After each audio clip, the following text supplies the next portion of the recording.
Okay, so samahan nyo akong testingin natin ang ating bagong nabiling gadget na Instacamera X4. So yun, ganito ang makikita nating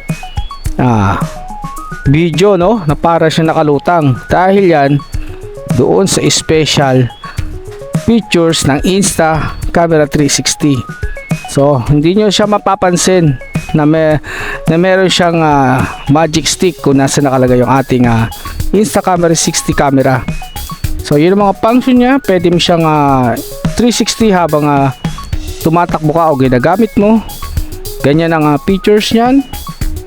Kita ninyo, kahit walang hawak hindi nyo mapapansin, pero nakatali lang yan sa likod. Kung makikita nyo yung sa anino, yan ang magandang features ng Instacamera 360 X4. So makikita mo yung sa right side, yan.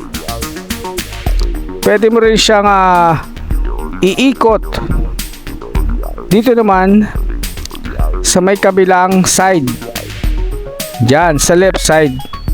So makikita mo yung sa kaliwa mo, yan, kung nasan yung sikat ng araw.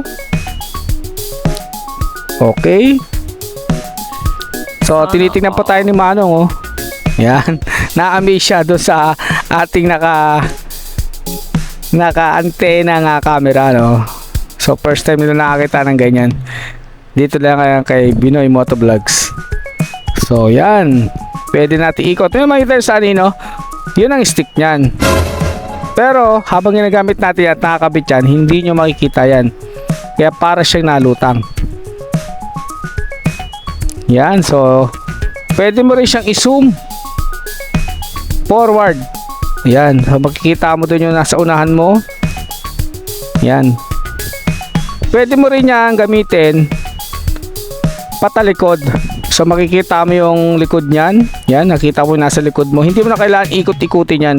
Steady lang siya.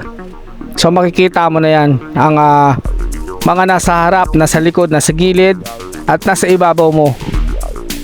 Pwede mo yung makita na hindi mo na ginagalaw ang iyong camera. So rotate natin. Yon, makikita ninyo. Makikita natin yung nasa likod natin, na nasa unahan na tayo. So makikita nyo habang tayo nakatigil sa ibabaw, makikita natin yan. Iikot natin ang ating camera para makita natin yung nasa taas na view at yung nasa pinakaibabaw nito. Yan. So ganyan ang kagandahan ng Instacamera 360 X4. Thank you.